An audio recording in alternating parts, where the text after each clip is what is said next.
स्वागत है आप सभी का एफएम न्यूज देख रहे हैं आप और आपके साथ मैं हूं नितिशा बंसल। तो दिल्ली एमसीडी के रिजल्ट्स सामने आते जा रहे हैं, धीरे धीरे तस्वीर बिल्कुल साफ होती चली जा रही है और इन तस्वीरों में जो संकेत मिल रहे हैं वो ये कि तमाम एग्जिट पोल्स लगभग सटीक बैठ रहे हैं। जो एग्जिट पोल्स थे वो सही हैं। आम आदमी पार्टी को अब तक 130 वार्ड्स में जीत हासिल हो चुकी है, वहीं बीजेपी ने 97 वार्ड्स में जीत दर्ज की है।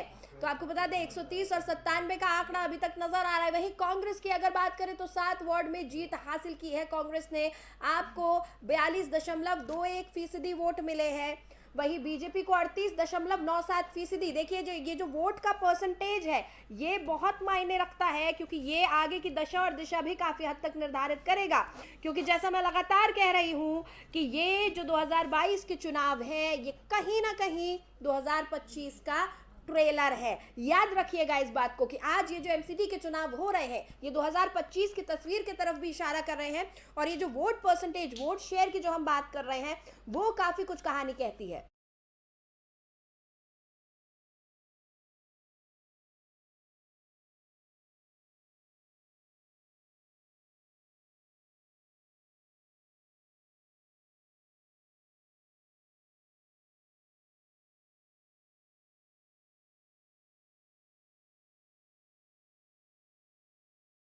जिस तरह से लगातार ये कहा जा रहा था, हालांकि जैसे जैसे रुझान आ रहे थे उसके बावजूद बीजेपी ये दावा कर रही थी कि हमें बहुमत मिल जाएगा, लेकिन जो तस्वीरें हैं वो कुछ और इशारा कर रही हैं।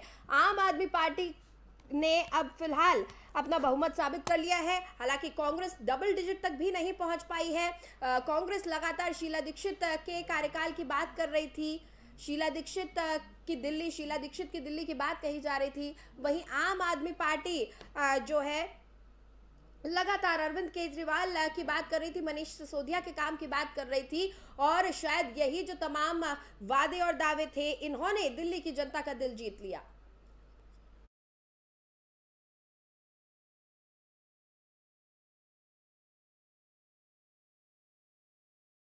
और इन तमाम अपडेट्स के साथ आम आदमी पार्टी के दफ्तर पर जश्न का माहौल है। कई घंटे हो चुके हैं आम आदमी पार्टी में, लगातार दफ्तर पर ढोल नगाड़े बज रहे हैं, गाने चल रहे हैं, कार्यकर्ता खुशी से झूम रहे हैं, मिठाइयां बट रही हैं। और इस बीच आम आदमी पार्टी की जीती हुई एक प्रत्याशी पूनम से मीडिया ने बातचीत की है। सुनते हैं क्या कुछ कह रही है पूनम। हमारे साथ अभी आम आदमी पार्टी के विधायक चौधरी सुरेंद्र कुमार हैं। आइए हम उनसे जानते हैं कि जीत के क्या मायने, आप दिल्ली की जनता को क्या संदेश देना चाहेंगे। दिल्ली की जनता ने 15 साल से चल रहे भारतीय जनता पार्टी के भ्रष्टाचार को का इस बार उन्होंने संदेश दिया है कि इस बार केवल भ्रष्टाचार का अकाल केजरीवाल जी को वोट देने का काम किया, क्योंकि केजरीवाल जी की सरकार बिजली फ्री, पानी फ्री, शिक्षा फ्री, तमाम विकास के नाम पर वोट देने का काम किया गया है। क्षेत्र में विकास हुआ है उसके नाम से वोट दिया, और हमारी बहन लीडर पूनम निर्मल जी को जनता का आशीर्वाद लेकर, पार्टी के कार्यकर्ताओं का आशीर्वाद लेकर, उनके सहयोग से आज वो जीतने का काम किया। मैं क्षेत्र की जनता से, पूरी विधानसभा क्षेत्र की जनता को बधाई देता हूँ। चारों पार्षद आम आदमी पार्टी गोरखपुर से जीत का है, और प्रदेश की जनता को बधाई देता हूँ कि उन्होंने पूरे प्रदेश से हमारी सरकार बनाने का काम किया, उसके लिए बधाई हो। धन्यवाद। लेकिन एग्जिट पोल में जितनी बड़ी जीत का मार्जिन दिखाया जा रहा था वैसा कुछ नहीं हुआ, इस पर आप क्या कहेंगे। ये जनता का संदेश है निश्चित तौर से। अरे हमारी सरकार बनी, हमें बहुमत मिला, इससे बड़ी क्या बात है। जनता हमारे साथ है, जनता हमें सहयोग देती, जनता में का प्यार मिला है। धन्यवाद। हमारे साथ कैंडिडेट पूनम निर्मल जी भी हैं जिन्होंने अभी जीत दर्ज की है। क्या प्रतिक्रिया देंगे आप। मैं अपनी जनता को बहुत बहुत बधाई देती हूँ, जिसने मेरा इतना मुझे प्यार दिया, इतनी वोटों से जिताया। मैं अपने विधायक जी का भी धन्यवाद देती हूँ जो हमारे क्षेत्र में काम करा और हमारे वार्डों, चारों वार्डों में इतनी मेहनत करी है।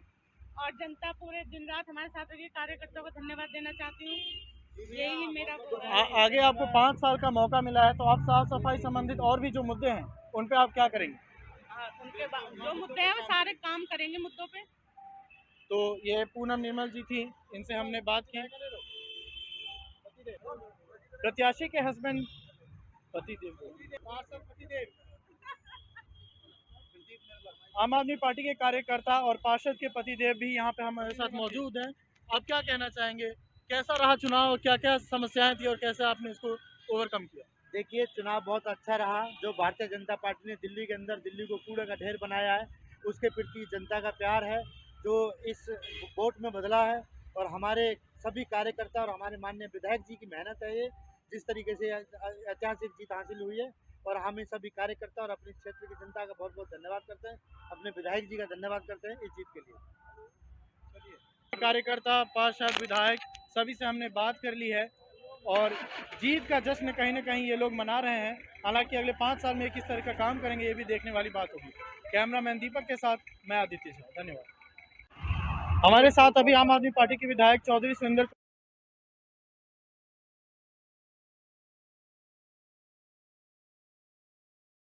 हम जो विधायक जो प्रत्याशी जीत चुके हैं एमसीडी के चुनाव में वो खुशी का इजहार कर रहे हैं और आम आदमी पार्टी के दफ्तर में जश्न का माहौल चल रहा है, ढोल नगाड़े बज रहे हैं। इस बीच एक बार हम आपको आंकड़े दिखाते हैं, ग्राफिक्स के जरिए आपको समझाते हैं कि जो नतीजे आए हैं वो क्या है। दरअसल जो विजयी प्रत्याशी है वो हम आपको दिखा रहे हैं, भारतीय जनता पार्टी, आम आदमी पार्टी और कांग्रेस के तमाम विजयी प्रत्याशी। आपको बता दें कि तमाम जो प्रत्याशी हैं वो हम आपको दिखा रहे हैं कौन से वार्ड से बीजेपी ने जीत हासिल की है, साथ ही आम आदमी पार्टी ने किस वार्ड में जीत हासिल की है और कांग्रेस ने किन वार्ड में आज जीत हासिल की है वो हम आपको दिखा रहे हैं। देखिए, रोहिणी डी में बीजेपी है, गीता कॉलोनी में बीजेपी, जामा मस्जिद, सिद्धार्थ नगर, आनंद विहार, मौजपुर, जगतपुरी, मोहन गार्डन, नारायणा, सोनिया विहार और कालकाजी, सबापुरी, देवली, विजवासन, नांगलोई जाट, नारायणा, रामपुर, यहाँ तमाम जगहों पर बीजेपी ने जीत हासिल की है। वहीं अगर आम आदमी पार्टी की बात करें तो हरिनगर में, धीरपुर में, फतेहनगर में, जौहरीपुर में, त्रिलोकपुरी में, विष्णु गार्डन में, भलखा में और साबापुर में आम आदमी पार्टी ने जीत हासिल की है। वहीं कांग्रेस दहाई के आंकड़े तक भी नहीं पहुंच पाई है। कांग्रेस ने जिन वार्ड्स में जीत हासिल की है वहां की हम आपको अगर फहरिस्त का नाम बताएं तो निहाल विहार है, जाफर नगर है, अबुल फजल है और जाकिर नगर है और मुस्तफाबाद है। तो तमाम ये वो जगह हैं जहां पर कांग्रेस ने जीत हासिल की है। और इन्हीं आंकड़ों के साथ हम चर्चा में आगे बढ़ेंगे और कुछ खास मेहमान मेरे साथ जुड़ रहे हैं, उनसे हम बातचीत करेंगे, अपनी चर्चा की शुरुआत करेंगे उनके साथ। मेरे साथ जावेद मलिक साहब जुड़े हुए हैं जो कि कांग्रेस के से संबंध रखते हैं। मेरे साथ सूर्य त्रिपाठी जी जुड़े हुए हैं, आम आदमी पार्टी के नेता हैं और साथ ही निरंजन पोद्दार जी जुड़े हुए हैं मेरे साथ जो कि राजनीतिक विश्लेषक हैं। बहुत बहुत स्वागत है आप तीनों का एफएम न्यूज पर। धन्यवाद। सबसे पहले तो सूर्य त्रिपाठी जी, जिस तरह से एग्जिट पोल्स कह रहे थे वैसी आंधी तो नहीं नजर आई, लेकिन हाँ बहुमत आप साबित कर चुके हैं। अब बहुमत साबित जब हो चुका है, नजर आ रहा है आंकड़ों में, तो सूर्य त्रिपाठी जी आप क्या कहेंगे?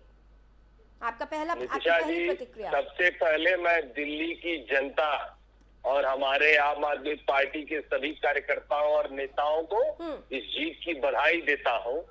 आज यह जीत अरविंद केजरीवाल की जीत न होकर पूरी दिल्ली की जनता की जीत है और इस जीत ने यह साबित कर दिया कि हमने 15 साल के कांग्रेस के कुशासन को उखाड़ कर फेंक दिया था, हमने 15 साल के भाजपा के कुशासन को उखाड़ कर फेंक दिया है और यह दिल्ली एमसीडी की जीत पूरे देश में यह मैसेज देने का काम कर रही है कि अगर भाजपा की नफरती ताकतों को हराने का मादा कोई रखता है, अगर भाजपा के जातिवादी उन्मादी भाषणों को रोकने का, भाजपा को रोकने का कोई अगर हिम्मत रखता है तो वह पार्टी है आम आदमी पार्टी और उसके नेता है अरविंद केजरीवाल।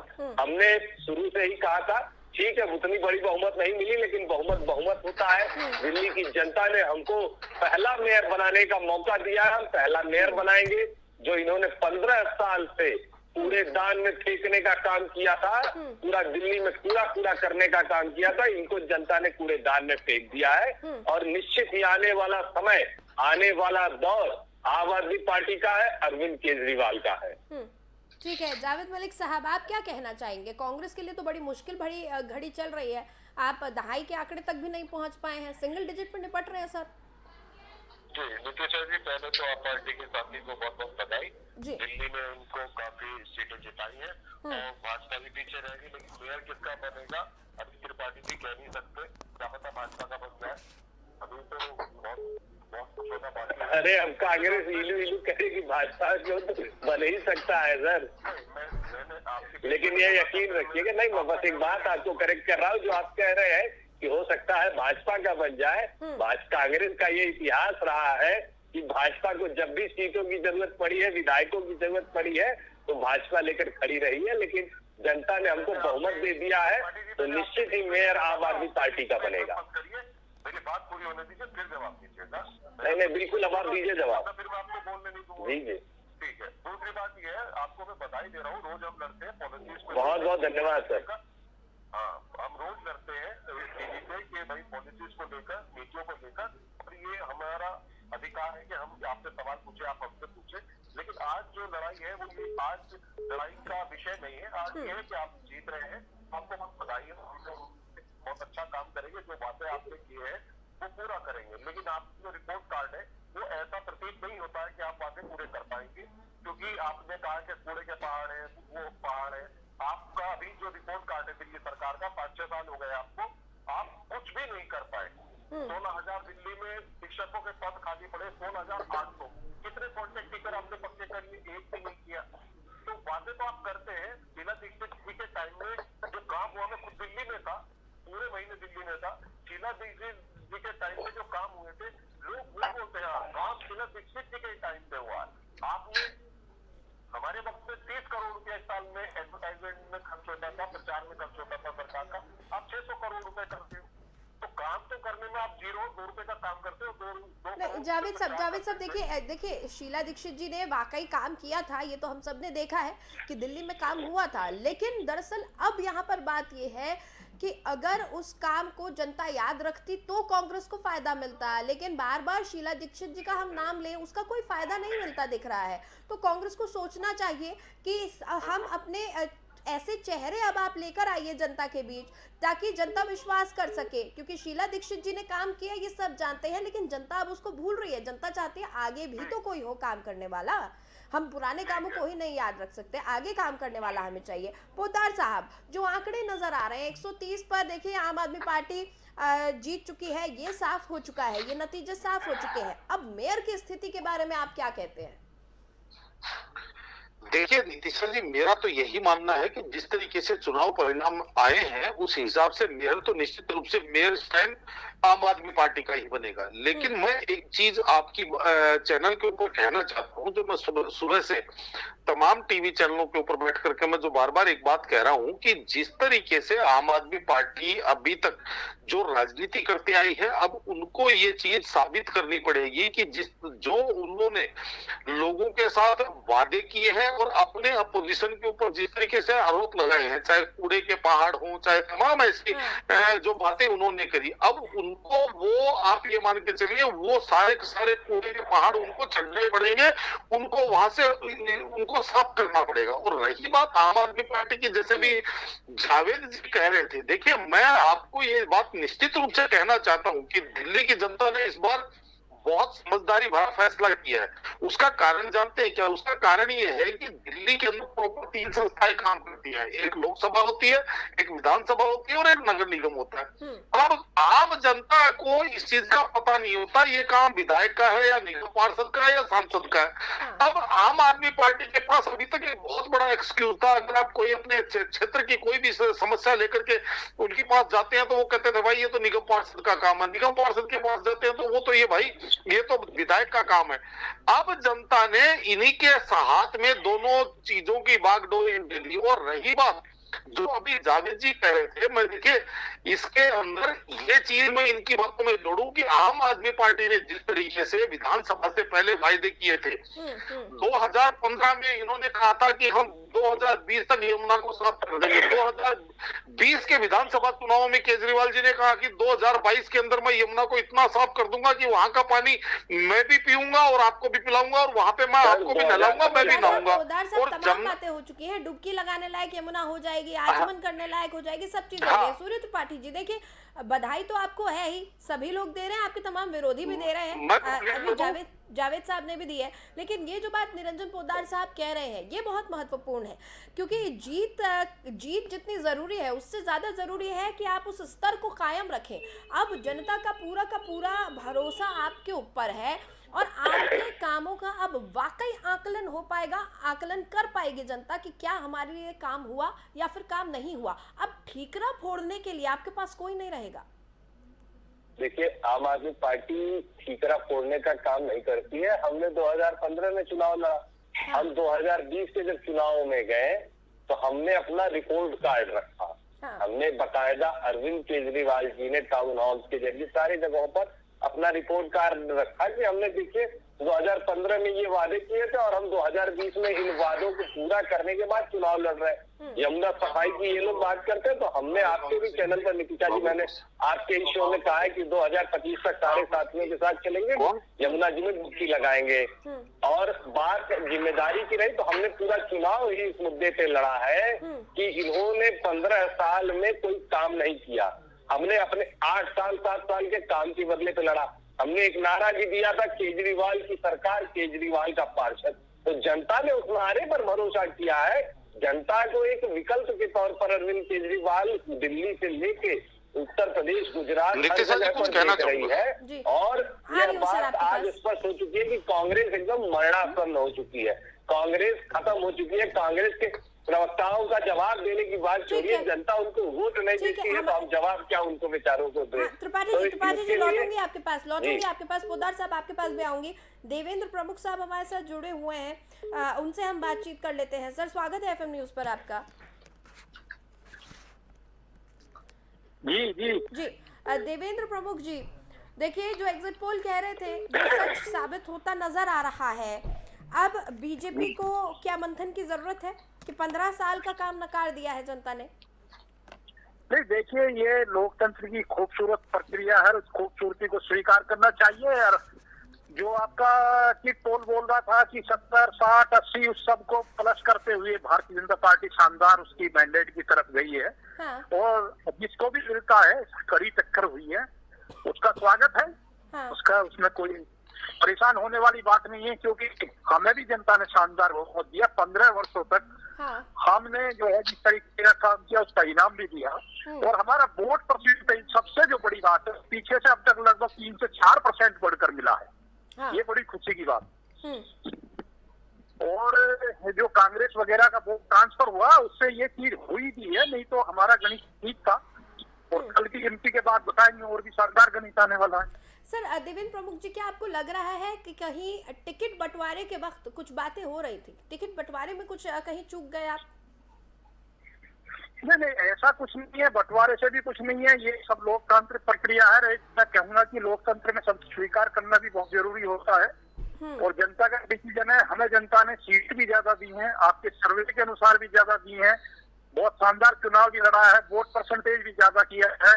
लेकिन कांग्रेस का वोट परसेंटेज 0 होकर आम आदमी से जुड़ने की वजह से ये स्थिति थोड़ी यहाँ आकलन के अनुसार लगा है। ये लोकतंत्र में अगर हुआ है तो कोई बात नहीं है, एक रणनीति के तहत भी होता। अगली कोई रणनीति बनेगी, चीज को ध्यान में रखकर बनाई जाएगी। वैसे सब चीज शानदार रही है, रणनीति भी ठीक थी और नेताओं का काम भी ठीक था। कार्यकर्ताओं को बधाई देना चाहता हूँ और जनता का धन्यवाद करना चाहता हूँ कि उन्होंने भारतीय जनता पार्टी के सम्मान को उसी तरह से माना है। और पीछे से अब तक बढ़ाकर 3 से 4% वोट जो ज्यादा किया है, बड़ी उपलब्धि है हमारे। लेकिन प्रमुख साहब, अगर सब कुछ ठीक था, काम ठीक था, रणनीति ठीक थी, तो फिर चूक कहाँ गए? नहीं, हम हार कहाँ गए हैं, हम बराबर की टक्कर में बैठे हैं। अभी देखते हैं क्या होता है, शाम के बाद देखिए, आप चिंता न करें। बहुत शानदार कैंडिडेट है, स्वागत करेंगे। हारने वाले नहीं हैं। सर, बहुमत तो साबित कर चुकी है आम आदमी पार्टी, 130 पे जीत दर्ज कर ली है, तो बहुमत तो साबित कर चुकी है आम आदमी पार्टी।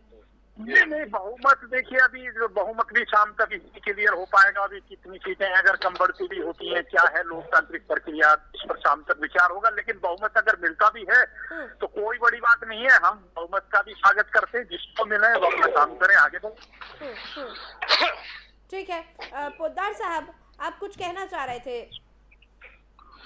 हाँ, मैं नीतिशा जी, मैं आपके चैनल के ऊपर वही चीज बताना चाह रहा था कि जो अभी आम आदमी पार्टी के जो यहाँ पे जो पैनलिस्ट है हमारे, वो जो बता रहे थे, देखिए इसके अंदर आपको एक चीज देखनी पड़ेगी, और वो क्या चीज है, वो ये है कि आपने बड़े बड़े वादे कर दिए, लेकिन जैसे मैंने अभी मेरी बात बीच में रह गई थी, यमुना सफाई की मैंने एक बात करी, उसके बाद में आज दिल्ली पोल्यूशन की स्थिति से गुजर रही है, और जिस तरीके से अरविंद केजरीवाल जी ने घर घर में नल से जल पहुंचाने, यानी कि इन्होंने अगर वायदों की बात करेंगे तो आज तक आम आदमी पार्टी ने केवल 2 चीजों के ऊपर अपना सारा ध्यान आकर्षित किया हुआ है, और वो है पानी बिजली हाफ और पानी माफ, और उसके अलावा जितने वादे, चाहे यमुना सफाई के देख लीजिए, चाहे दिल्ली को पोल्यूशन फ्री का, आज आप देखिए क्या हो रहा है, दिल्ली को पोल्यूशन फ्री करने के लिए मुझे एक बात बताइए क्या प्रयास किया जा रहा है, केवल एक चीज कर दी जा रही है, कभी OD1 का प्रयोग कर दिया जा रहा है, कभी कह देते हैं BS4 की गाड़ियां बंद कर दी,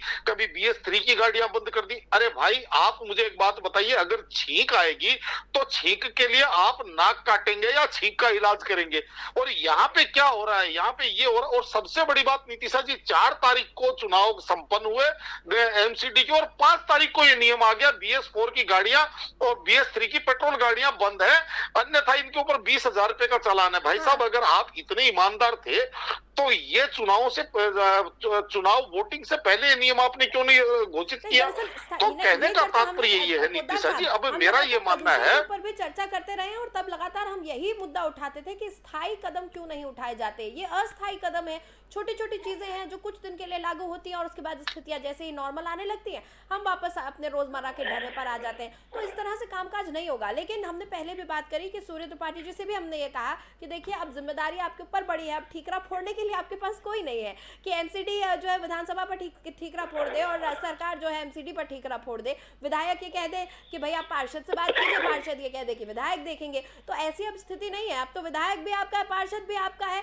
अब आपको काम करवाना ही होगा। दिल्ली की जनता आपसे जवाब मांगेगी और 2024-2025 सभी चुनाव सामने आ रहे हैं। निरंजन पोद्दार साहब, एक चीज जो हम देख रहे हैं, बहुमत भले ही आम आदमी पार्टी साबित कर रही हो, लेकिन बीजेपी और आम आदमी पार्टी का अगर वोट शेयर की हम बात देखें तो आम आदमी पार्टी के पास 42.21% है और बीजेपी के पास 38.97%, यानी वोट शेयर काफी करीबी है। सीटों में भले ही अंतर हो, बहुमत भले ही साबित हो, वोट शेयर काफी करीब है। इसके अंदर नीतिशा जी आपको साथ में ये चीज भी जोड़नी पड़ेगी कि भारतीय जनता पार्टी का जो वोट प्रतिशत है वो कंसिस्टेंटली, चाहे विधानसभा देखें, चाहे लोकसभा देखें, चाहे ये निगम का चुनाव देखें, चाहे 17 का निगम का चुनाव देखें, 1-2% ऊपर नीचे जरूर होता है, लेकिन भारतीय जनता पार्टी का जो वोट बैंक है वो उनके पास कंसिस्टेंटली, उनके पास काबिज है। और इसके अंदर एक चीज और मैं बताऊं आपको, इसके अंदर देखिए, इस बार उम्मीद ये थी कि जनता जो है वो मतलब कांग्रेस जो है वो भी कहीं ना कहीं चुनावों के अंदर एक जोर आजमाइश करेगी, और कांग्रेस भी यहाँ पे अब अपने आप का जो अपनी जो पार्टी है उसको दिल्ली के अंदर दोबारा से रिवाइव करने की कोशिश करेगी।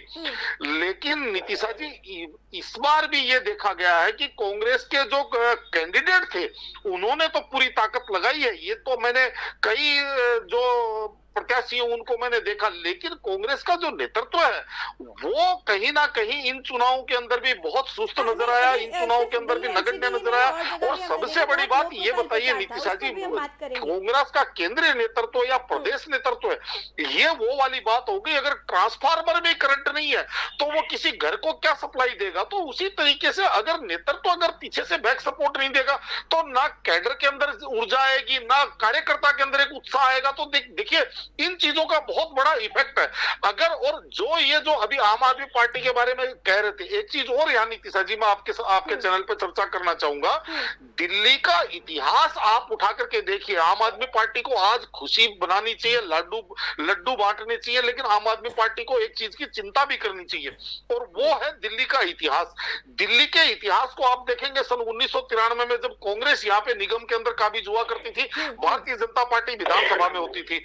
जब जब 99 में बीजेपी ने एमसीडी के ऊपर कब्जा किया तो फिर विधानसभा से वो ठिठक गई और शीला दीक्षित जी की सरकार आई और लगातार 15 सालों तक भारतीय जनता पार्टी एमसीडी में रही और शीला दीक्षित जी विधानसभा में रहे। यानी कि दिल्ली का ये इतिहास रहा है कि जो यहाँ एमसीडी में होता है वो विधानसभा की दहलीज पार नहीं कर पाता।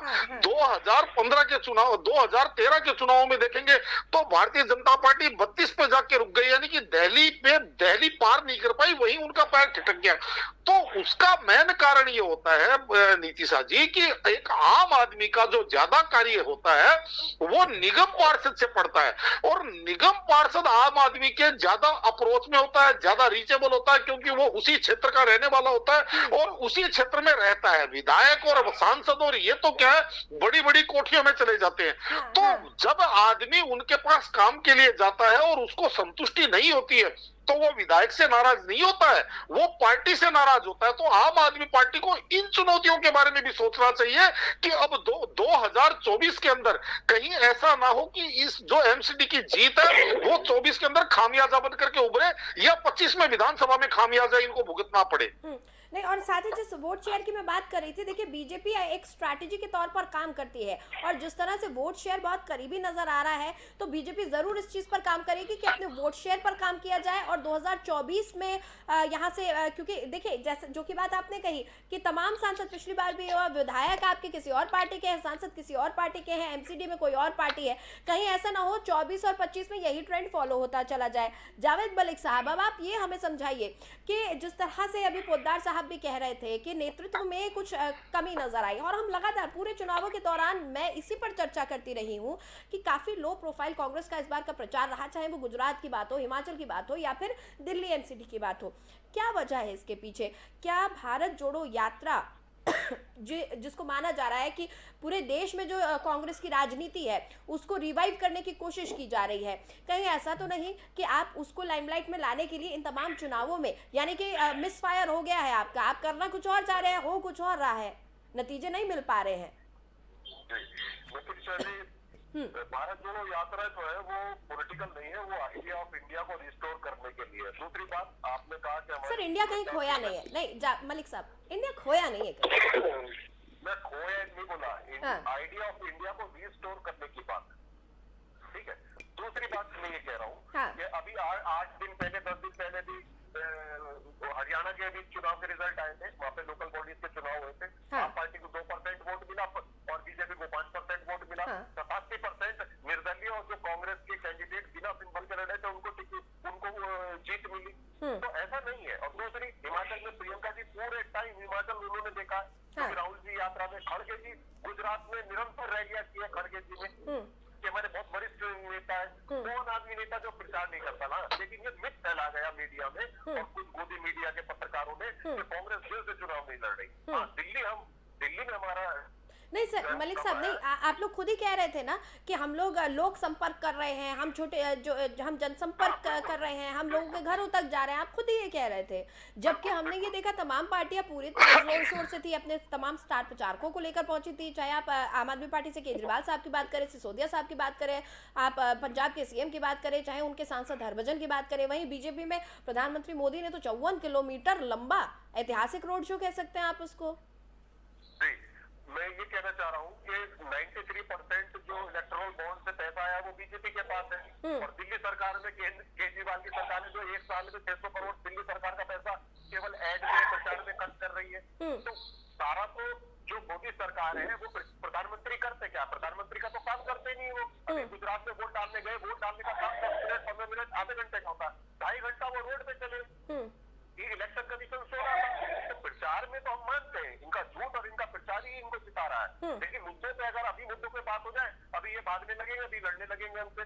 पोडार जी की बात से मैं 1 साल से काफी चीजों से बहुत ज्यादा असहमत रहता हूँ, लेकिन आज उन्होंने जिस तरीके से बारीक बहुत एनालिसिस किया, मैं काफी बातों से सहमत हूँ। ये 5 साल से 7 साल से गुमराह कर रहे हैं। अभी पॉल्यूशन में पहले कहते थे पंजाब में पराली जलने कांग्रेस की सरकार है, अब तो इनकी सरकार 8 महीने से पराली जल रही है, अब भी पॉल्यूशन है। तो ये और पिछली बार से 19% ज्यादा पराली जली है इस बार। बोलते हैं, बार-बार झूठ बोलते हैं, वो सच लगने लगता है। और पोद्दार जी ने एक बात और अच्छी कही कि जो आम जनता है उसको ये नहीं पता होता ये काम पार्षद का है, एमएलए का है या एमपी का है। तो अब तो इनके पास आ गई, अब तो इनका कान पकड़ा जाएगा, जनता भी पकड़ेगी, हम भी पकड़ेंगे, भाजपा भी पकड़ेंगे और आप जैसे पत्रकार भी पकड़ेंगे। नहीं, लेकिन कहीं ना कहीं कांग्रेस, देखिए हम लगातार जब भी कांग्रेस की बात आती है तो सबसे पहली बात होती है कि कांग्रेस देश की सबसे पुरानी पार्टी है और सब विपक्ष में मुख्य पार्टी है। तो चाहे आप केंद्र की बात करें चाहे राज्यों की बात करें, मलिक साहब, कांग्रेस को खुद को रिवाइव करना जरूरी है। आप बात कर रहे हैं आइडिया ऑफ इंडिया की, मैं कहती हूँ आइडिया ऑफ कांग्रेस को आप रिवाइव क्यों नहीं करते? क्योंकि एक लोकतंत्र बिना मजबूत विपक्ष के मजबूत नहीं हो सकता। लोकतंत्र में जितना अहमियत, जितनी जरूरत हमें सत्ता पक्ष के मजबूत होने की, एक मजबूत सरकार की है, उतनी ही ज्यादा जरूरत मजबूत विपक्ष की भी है। सर बिल्कुल, आपकी बात से आपका सवाल बहुत अच्छा है और मैं सहमत हूँ आपकी इस बात से।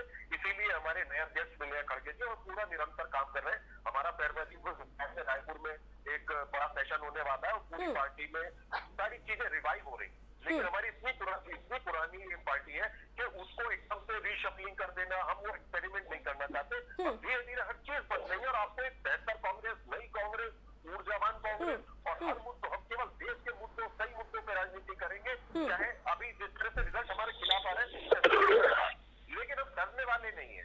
हम सही राजनीति करेंगे, बहुत पॉजिटिव राजनीति करेंगे।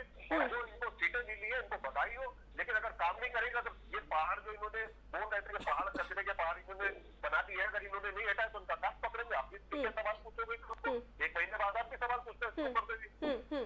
ठीक है, सूर्य त्रिपाठी जी, आप कुछ कहना चाह रहे थे? जी, मैं यही बात इनको, कांग्रेस के प्रवक्ता को बड़े विनम्रता से यह बात कहूंगा कि यह राजनीति से राहुल बाबा को बचाना चाहते थे कि दिल्ली में एमसीडी की हार की जिम्मेदारी राहुल गांधी पर ना आए, प्रियंका गांधी पर ना आए, इसलिए वो चुनाव से नदारद रहे। गुजरात में आपने पिछली बार देखा होगा राहुल गांधी ने कितने कार्यक्रम किए, कितनी रैलियां की, लेकिन इस बार वह भागते हुए नजर आए।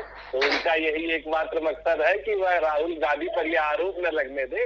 मैं मल्लिकार्जुन खड़गे जी से सहानुभूति रखता हूँ कि इन्होंने एक नया चेहरा ले आया है कि अब ये जितने आप जिनकी हार होगी उसका ठीकरा मल्लिकार्जुन खड़गे जी पर छोड़ेंगे। राजनीतिक विश्लेषक साथी ने कहा, तमाम पार्टियां कहती हैं राहुल गांधी की आवाज कट क्या रही?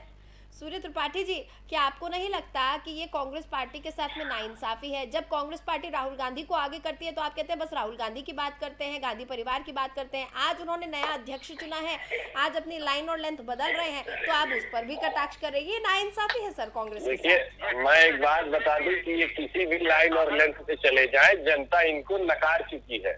इनके शासन को जनता नकार चुकी है। और वही बात मैंने एक बार फिर कहूंगा कि जनता इनको वोट नहीं देना चाहती है और कांग्रेस के प्रवक्ता साथी चाहते हैं कि लोग उनको जवाब दे, तो उनको थोड़ा सा अभी और इंतजार करने की जरूरत है और मेहनत करने की जरूरत है कि जनता ने उनको सिरे से नकार दिया है। हमारे राजनीतिक विश्लेषक साथी ने बताया कि 1993 या पता नहीं कहाँ का इतिहास बताया, तो आप ये मैं उनको भी कहना चाहता हूँ और उनके माध्यम से पूरे हिंदुस्तान को यह कहना चाह रहा हूँ कि अरविंद केजरीवाल जी इतिहास बदलने के माहिर इंसान है कि अगर इतिहास कोई बदल सकता है तो वो अरविंद केजरीवाल जी बदल सकते हैं।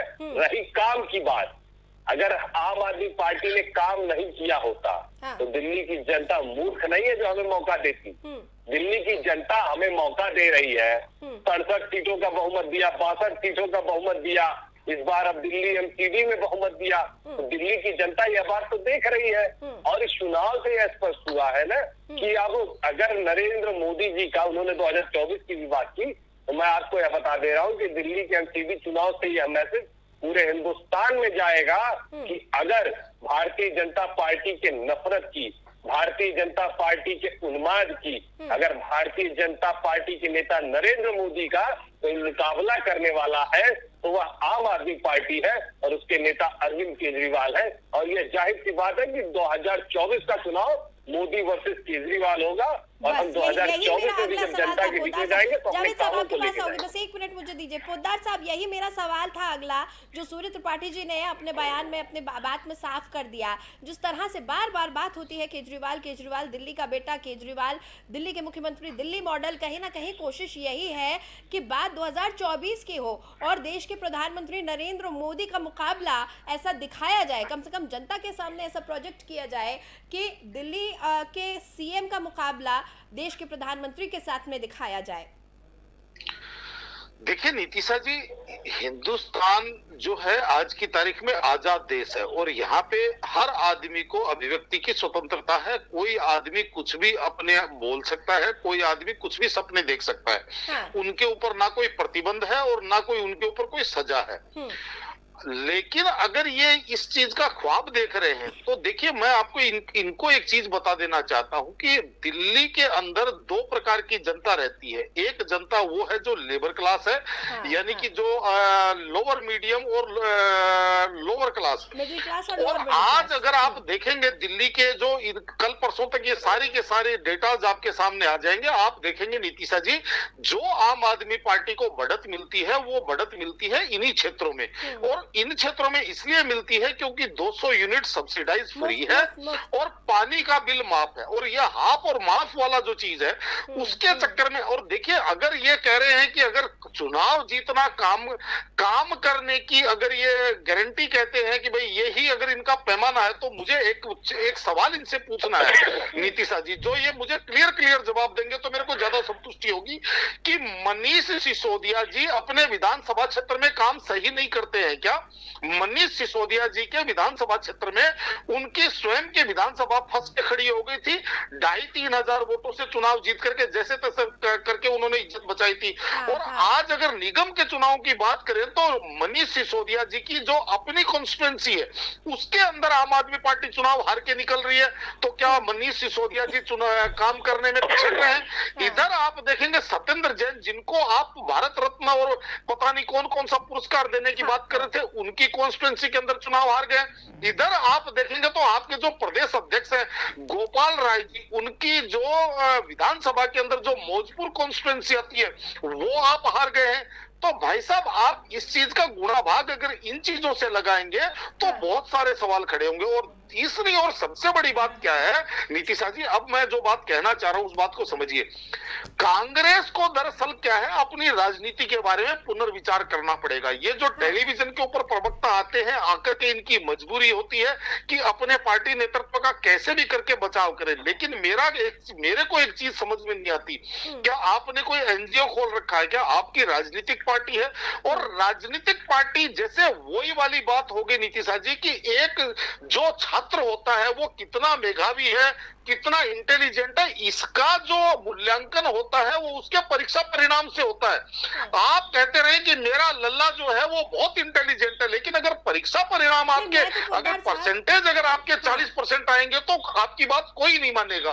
तो इसी तरीके से राजनीति के अंदर आपके जो चुनाव परिणाम है वो आपकी पवित्रता और आपकी जनता के बीच में आपकी पकड़ को वो चीज करती है। और इसके लिए आपको वेल प्लानिंग बनानी पड़ती है आपको इस चीज के लिए। और ये भी मैं आपको साथ में कहना चाहता हूं, कभी ताकि मेरे ऊपर कोई आरोप ना लग सके, मैं ये कहना चाहता हूं कि भारतीय राजनीति के अंदर जो राष्ट्रीय पार्टियों के हिसाब से देखें तो मेरे हिसाब से कांग्रेस को यहाँ पे निश्चित रूप से अपने आप को रिवाइव करना चाहिए। क्योंकि भारतीय जनता पार्टी की बात करें तो आज उनकी जो सबसे बड़ी ताकत है, केंद्र सरकार की बात कर रहा हूं, उनकी सबसे बड़ी ताकत यह है कि जिस तरीके से पूरे देश में क्षेत्रीय पार्टियां मजबूत होती जा रही हैं, ये उसका उनको भारतीय जनता पार्टी को सीधा सीधा लाभ पहुंचाता है। और किसी भी लोकतंत्र के लिए एक विपक्षी पार्टी मजबूत होना अति आवश्यक है, तभी लोकतंत्र वहां पे जीवंत रह सकता है।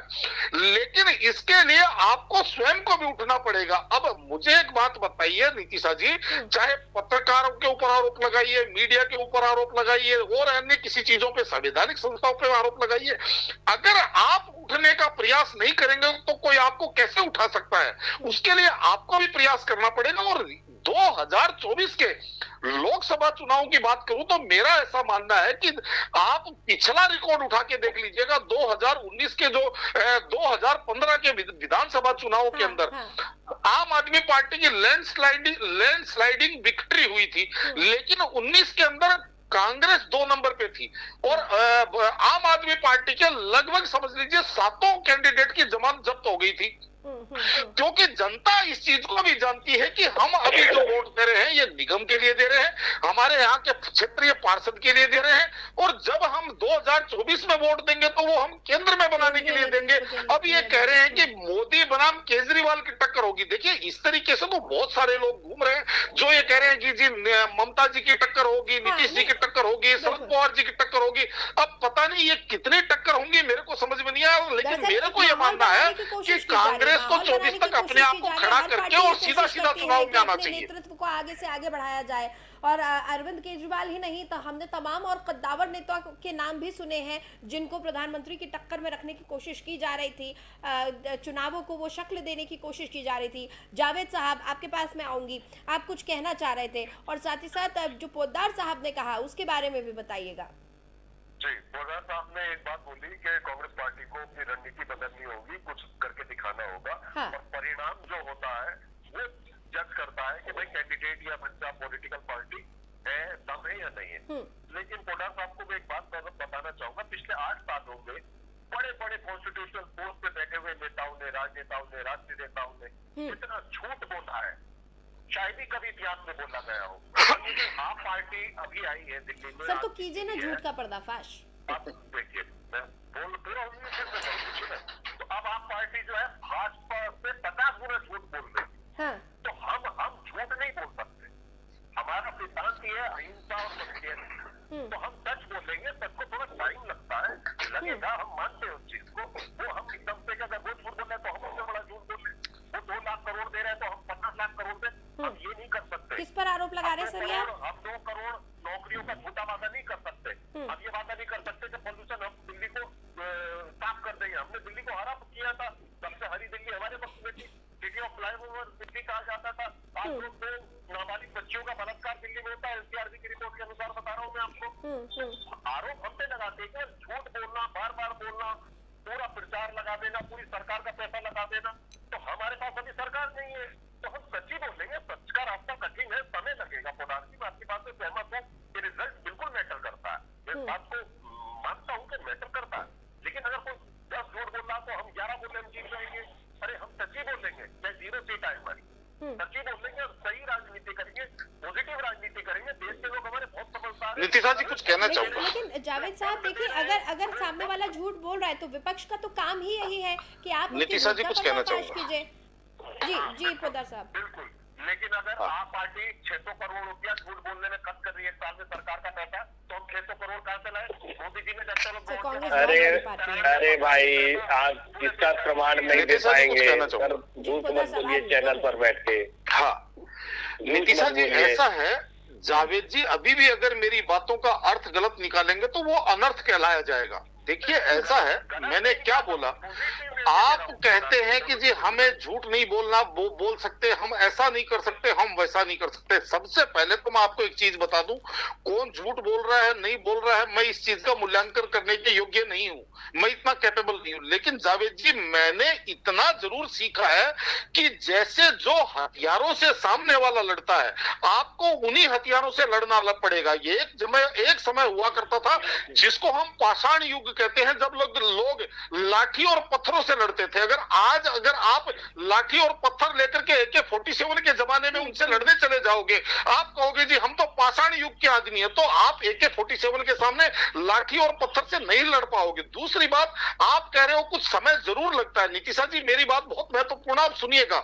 एक समय था जब कांग्रेस इस देश के तमाम राज्यों के अंदर एक छत्र साम्राज्य होता था, लेकिन जहां जहां क्षेत्रीय पार्टियां उत्पन्न हुई वहां कांग्रेस कमजोर हुई। और उसके बाद में आज कांग्रेस की स्थिति ये है कि उन राज्यों के अंदर कांग्रेस दोबारा से रिवाइव नहीं कर पाई। 30 साल तक उत्तर प्रदेश जैसे राज्य के ऊपर राज करने वाली पार्टी 2.5% के ऊपर आ गई। तो खड़गे जी की मुझे एक बात यहाँ पे याद आ रही है, जो उन्होंने अध्यक्ष बनने के बाद में कही थी कि भैया बकरीद के ऊपर बचेंगे तभी तो हम मोहर्रम में नाचेंगे। तो भाई साहब आपको ये चीज भी समझने आनी चाहिए कि जिस तरीके से आम आदमी का पार्टी आपके वोटों पे एनक्रोच कर रही है, आपके वोटों पे लूट मचा रखी है, अगर इसी तरीके से आप वेट एंड वॉच का काम करते रहेंगे तो आपके पास मात्र गिने चुने 2 या 3 राज्य बचे हैं। उसके बाद में झारखंड और बिहार की तरह आप बैक सीट पे बैठने का काम कीजिएगा कि भाई अब हम इसके यहाँ तीसरी सीट पे हैं, इसके यहाँ हम चौथी सीट पे हैं। इन चीजों को ना छोड़ करके और आपको एक राजनीतिक सुचिता से सोचना पड़ेगा। आपको कांग्रेस को यह चीज समझनी पड़ेगी नीतीश साहब की, अगर जावेद जी मेरी बात से इत्तेफाक रखे तो मैं एक बहुत अच्छी सलाह इनको देना चाहता हूं आपके चैनल के माध्यम से। जो भी तमाम कांग्रेसी प्लानर अगर यहाँ सुन रहे होंगे, देखिए आज वोटों का जो ध्रुवीकरण हो गया हिंदुस्तान के अंदर, 2 प्रकार के वोट हो गए, एक प्रो मोदी और एक एंटी मोदी। आज कांग्रेस गलती क्या कर रही है? कांग्रेस ये गलती कर रही है कि जो प्रो मोदी वोट है उनके साथ लड़ाई लड़ रही है, जबकि कांग्रेस का जो वोट चोरी करते हैं वो अपोजिशन वाले करते हैं। आज केजरीवाल जी ने जो दिल्ली में वोट चोरी किया वो कांग्रेस का वोट चोरी किया है, भारतीय जनता पार्टी का वोट यथावत है। तो मेरे हिसाब से कांग्रेस को, चाहे यूपी में सपा बसपा ने इनका वोट चोरी किया हो, चाहे महाराष्ट्र में इनका एनसीपी ने चोरी किया हो, चाहे बंगाल में ममता बनर्जी ने चोरी किया हो, इनको आज उन लोगों से लड़ना चाहिए जिन्होंने इनका वोट चोरी किया है। अब समस्या क्या है नीतीश जी, आप कांग्रेस कर क्या रही है कि जिसने चोरी की उसकी तरफ तो देख नहीं रही और दूसरे बंदे से करी कि मैं तो तेरे वोट छीनूंगी, तो मेरे हिसाब से ना राम मिलेगा ना रोटी।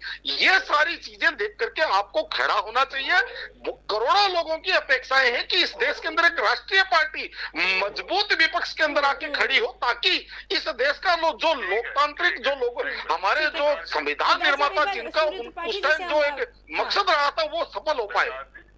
भाषण दीजिए, आपकी सारी बात नोट कर ली है और हम उस पर काम करेंगे। लेकिन मैं आपको एक बात बता दूं कि आप कह रहे हैं कि ध्रुवीकरण हो रहा है, तो कौन कर रहा है ध्रुवीकरण?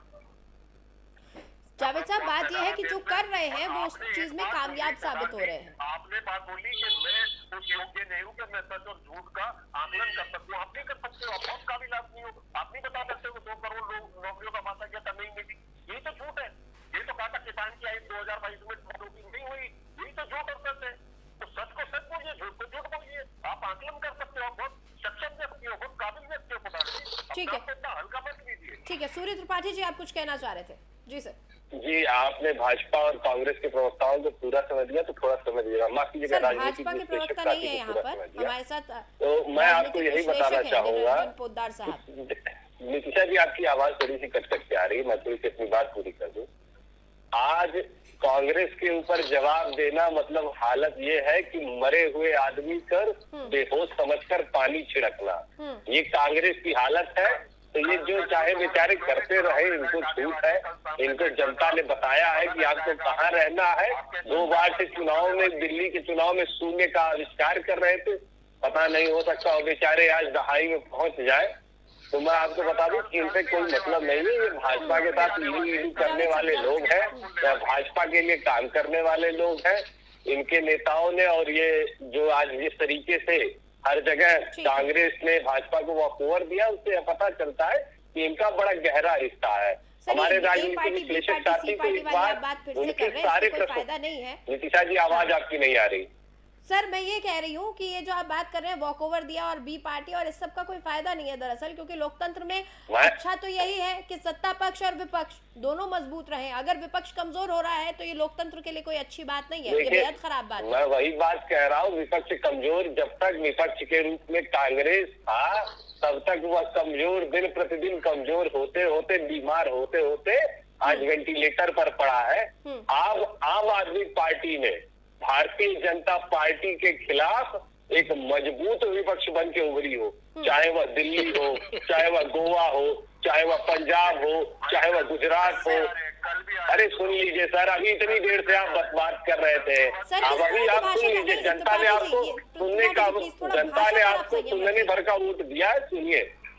तो मैं वही बात इनको बता रहा हूँ कि इन लोगों ने जो काम किया विपक्ष में रह के, भाजपा को जो वॉकओवर दिया है, उसकी वजह से जनता ने अब एक विपक्ष के रूप में अरविंद केजरीवाल जी की स्वीकार्यता बढ़ी है। इसमें कोई दो राय नहीं है, इसमें कोई कहीं संदेह नहीं है। अगर किसी साथी को संदेह है तो वह आज के चुनाव का परिणाम देख ले। जो ये साथी हमारे ऊपर आरोप लगाते रह रहे थे कि हमने काम नहीं किया, मनीष सिसोदिया जी पर आरोप लगा रहे थे, सचिन जैन जी पर आरोप लगा रहे थे, आज दिल्ली की जनता ने कहा कि आम आदमी पार्टी कट्टर ईमानदार पार्टी है।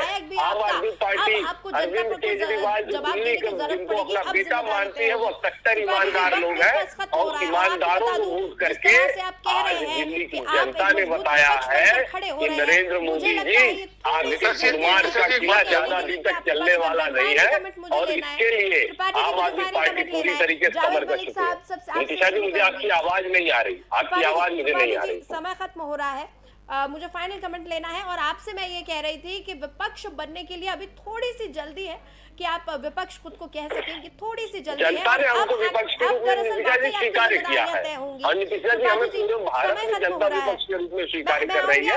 आने वाले 2024 में जब जावेद मलिक साहब आपका फाइनल कमेंट सर संक्षेप में दीजिएगा और क्रिस्प कम शब्दों में अपनी बात रखिएगा प्लीज। बहुत बहुत आप पार्टी को और भाजपा को बहुत बहुत बधाई और तैयार हो जाइए कि आपको बहुत काम करना है। अगर नहीं किया तो नितिशा जी भी आपका काम पकड़ेगी, हम भी आपका काम पकड़ेंगे आने वाले में।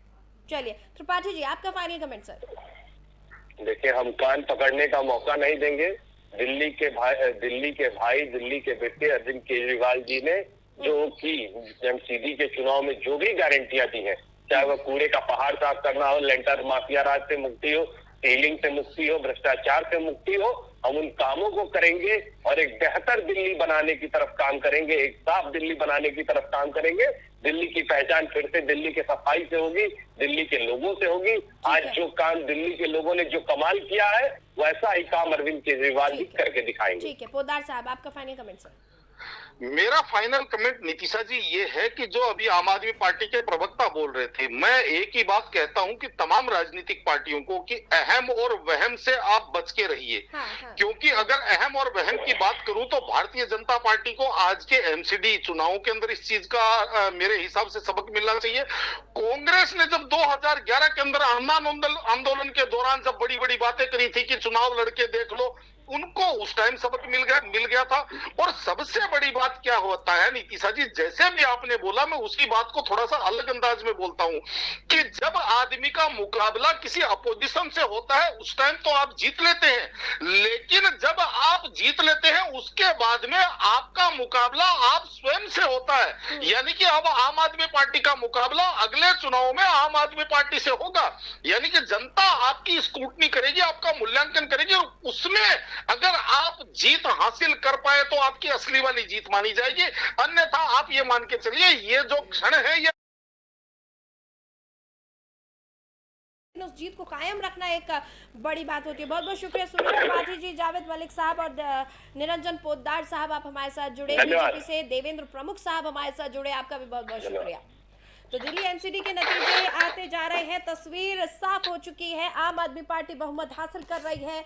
लेकिन चिंता की बात है कांग्रेस के लिए, क्योंकि कांग्रेस दहाई के आंकड़े तक बमुश्किल पहुंचती हुई नजर आ रही है। ऐसे में कांग्रेस को ज़रूरी है कि वो खुद को रिवाइव करे, समझे कि कहाँ चूक हो रही है, क्योंकि जिस तरह से नज़र आ रहा है कि कांग्रेस कहीं ना कहीं साफ होती हुई चली जा रही है, कांग्रेस का कोई भी स्ट्रैटेजी काम नहीं आ रही है। वहीं दूसरी तरफ आम आदमी पार्टी के कंधों पर अब पूरी जिम्मेदारी है दिल्ली की जनता को जवाबदेही जो बनती है अब वो आम आदमी पार्टी की बनती है। बहरहाल फिलहाल इस खास पेशकश में इतना ही। हम दिल्ली एमसीडी से जुड़े तमाम अपडेट्स आप तक पहुंचाते रहेंगे। फिलहाल मुझे दें इजाजत और खबरों के लिए देखते रहिए FM न्यूज़।